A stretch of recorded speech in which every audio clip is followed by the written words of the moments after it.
अल्लाहुम्मा सल्ली अला मोहम्मद वाले मोहम्मद। मैं QJ हैदर। मैं इस वक्त मौजूद हूँ MH मलिक साहब के साथ। मलिक साहब सीनियर पामिस्ट हैं, पाकिस्तान के 3 दफ़ा के वज़ीर आज़म मियाँ मोहम्मद नवाज शरीफ साहब जी बाहर हैं इस वक्त। तो क्या उम्मीद है सर उनके आने की? आपका इल्म क्या कहता है कि कब तक वापसी हो सकती है उनकी? क्योंकि उनका हाथ भी आपने शायद प्रिंट्स देखे हों, तो उनका हाथ सर क्या कहता है? जी बिल्कुल। अब मियाँ मोहम्मद नवाज शरीफ साहब, उनका हाथ भी पमिस्ट्री के लिहाज से उन हाथों में है, बिल्कुल शामिल है कि जो बिल्ट इन लीडर्स होते हैं, जो यानी उन हाथों में शामिल है जिनकी वजह से हम ये समझते हैं कि इन हाथों ने पमिस्ट्री की तशरीह में, तफहीम में एक नयापन पैदा किया। ठीक है, बिलाशुबा कुछ हाथ ऐसे होते हैं जो आपको इल्म के ऊपर एक तस्दीकी मोहर लगा रहे होते हैं, तो उनका हाथ भी इसी तरह से है। ठीक है, और लीडरान का भी है जिनमें उनका हाथ भी है। तो उनके हाथ पे जो खसूसियत के साथ एक बात है वो शोहरत की लकीर के एतबार से है। उनकी दिमागी लकीर से शोहरत की लकीर, एडिशनल शोहरत की लकीर, वैसे 2 हैं उनके हाथ पे। तो जो स्पेसिफ़िक शोहरत की लकीर है पॉलिटिक्स से मुतल्लिक, तो वो उनकी दिमागी लकीर से निकलती है। निकल के तो माउंट ऑफ अपोलो यानी रिंग फिंगर के नीचे जाती है। अब ये लाइफ टाइम शोहरत और कामयाबी की लकीर है। अब इसमें ये फ़ेज़ की बात इससे मावरा हो जाएगी कि जी वो 5 साल बाद, 2 साल बाद, 10 साल बाद फ़ेज़ उनकी ज़िंदगी से निकल जाता है। जब लाइन ऑफ सक्सेस इस तरह की आती है, वो उनके लिए प्लेस भी मानी नहीं रखती। ये नहीं कि मियाँ साहब के लिए, इसलिए कि किसी भी ऐसे फ़र्द के लिए, यानी वो टाइम एंड स्पेस की कैद से आज़ाद होते हैं कि उनके जब तक अल्लाह पाक ने उनको ज़िंदगी दी होती है तब तक ये क्रिस्मेटिक्स वेव्स जो हैं उनकी वो निकलती रहती हैं। वो यहाँ बैठें, वो वहाँ बैठें, वो कहीं बैठें, वो इस कुर्सी पे हों, उस कुर्सी पे हों या कुर्सी के बगैर हों। बिल्कुल सही। तो ये चीज़ें उनके लिए ख़त्म हो जाती हैं। फिर वो कहीं दूर से भी अपनी वेव्स के ज़रिए जो है वो सारी सक्सेस रेशो उसको समेट रहे होते हैं। और ये एंटीक्स में से होता है, ये नहीं कि ये हर बंदे के हाथ पे लाइंस होती हैं, ऐसा नहीं होता। शोहरत और कामयाबी की ये लकीर जो कि दिमागी लकीर से निकलती है, जिसका मैंने पूरा हदूद-दरबा बयान किया, ये बहुत ही कम लोगों पे नज़र आती है हाथों पे।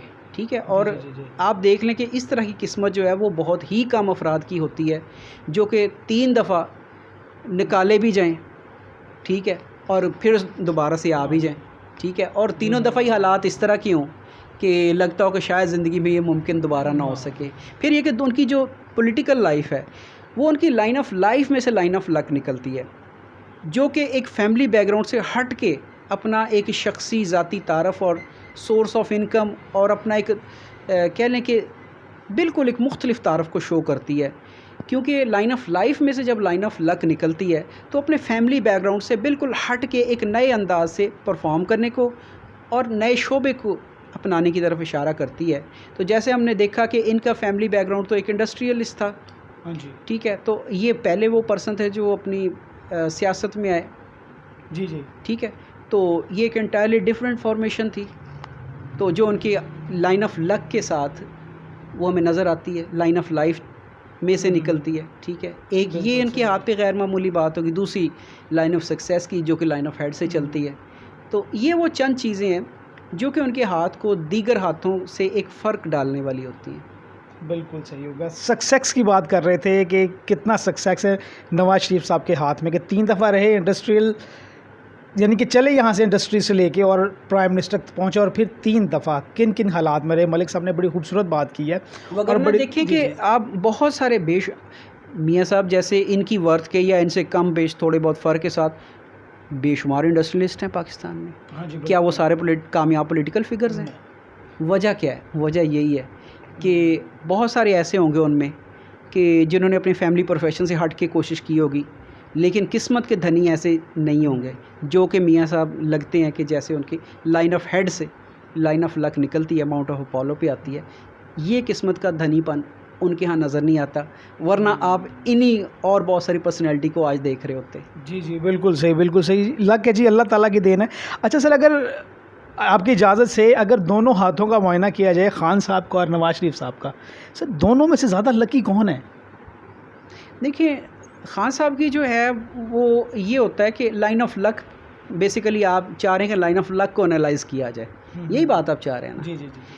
अब इमरान खान की जो लाइन ऑफ लक है वो एक स्ट्रगल बेस है, ठीक है। वो एक क्रिएटिविटी पे आएंगी कि उन्होंने अपनी एक ज़ाती मेहनत से जो है वो एक हल्का असर पैदा किया और उसमें एक पॉपुलर हुए, ठीक है। तो एक मेहनती मुशक्क़ती हाथ है उनका अपनी मेक में। लाइंस भी इस तरह से उनके लाइन ऑफ हेड से भी एक लाइन ऑफ सक्सेस शुरू, जैसे मियाँ साहब की जो होती है वो लाइन ऑफ हेड से शुरू होती है, तीसरी उंगली के नीचे रिंग फिंगर के ऊपर आती है, उसकी जड़ में आती है। तो इमरान खान के हाथ पे भी जो है लाइन ऑफ हेड से लाइन ऑफ सक्सेस चलती है at the age of 44, round about 44 43। तो वहाँ से उठ के वो डायरेक्ट माउंट ऑफ जुपिटर पे आती है जो कि इक़्तिदार और क़ुव्वत का मज़हर होता है जी। तो वो हमने देखा कि जी वो एक अपनी जद्दोजहद के नतीजे में इक़्तिदार तक पहुँचे हैं।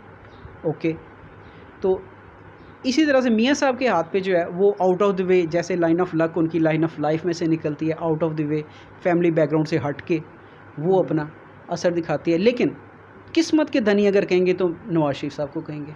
किस्मत के धनी नवाज शरीफ साहब हैं। हाँ जी, बिल्कुल सही। उनके हाथ पे जो लाइन ऑफ लक है वो आती है लाइन ऑफ हेड से और जाती है mount of Apollo third finger के नीचे, ठीक है। ये किस्मत के धनी लोगों की निशानी होती है, ये लकीर होती है।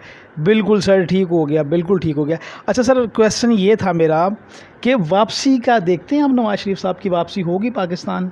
जी देखिए, मैंने आपसे पहले अर्ज़ की वो टाइम एंड स्पेस की कैद से आज़ाद होता है बंदा जिसके हाथ पे किस्मत के धनी होने की लकीर पाई जाए, बिल्कुल ठीक है। वो टाइम एंड स्पेस उसके लिए वो माने नहीं रखता। जैसे आप देखें ये हमारा कोई भी सियारा जब खला में चला जाता है, ठीक है, तो वो ग्रेविटी से आज़ाद हो जाता है। जी हाँ, बिल्कुल सही, ठीक है, बिल्कुल सही। अच्छा सर, ये हाथ में कोई राजयोग होता है, ये क्या होता है? देखिए, ये एक किसी भी इंसान की वो एक रिसर्च का एक कह लें कि रिसर्च के नतीजे में अपने वो कुछ मुहावरा पेश कर सकता है, एक आइडिया पेश कर सकता है। तो राजयोग या राजा योग उसे कहते हैं। आम तौर पे जो माउंट्स होते हैं, जो हाथ पे बुनियादी उभार होते हैं, तो इनका इम्तजाज या प्रोमिनेंट होना, इसको अलमुक्सर आप राजा योग कह लें, राजयोग कह लें। असल में ये माउंट्स ही होते हैं जो कि पर्सनैलिटी एनालिसिस को मुख्तलिफ अंदाज से बयान कर रहे होते हैं। तो इनकी ताकत जो है वो इंसान को बाज़ औक़ात आप में, हम में, किसी और में ये मुख्तलिफ तनासब के साथ होती है। तो उस तनासब के इम्तजाज को अलमुक्सर राजा योग कह लें। बिल्कुल ठीक हो गया। बिल्कुल सर, आपसे गुफ्तगू करने का जितना मज़ा आया है, दिल नहीं चाहता कि इसको हम तोड़ा जाए इस कशमकश को, लेकिन टाइम की कमी होती है। इमरान खान साहब पे बात हुई, नवाज़ शरीफ साहब से बात हुई और हाथ की लकीरों पे भी हमने बात की, लेकिन मैं मलिक साहब के साथ इंशाल्लाह बाकायदा प्रोग्राम करूँगा हाथ की लकीरों पे कि ये क्या कहती हैं, नसीब कहाँ तक लेके जाते हैं। सर आपका बहुत शुक्रिया, बहुत बहुत थैंक यू सो मच आपका कि आपने टाइम दिया हमें और ये सारी बातों से हमें आगाह किया कि क्या है ये सब चीज़ें। सर बहुत शुक्रिया, thank you so much, thank you so much.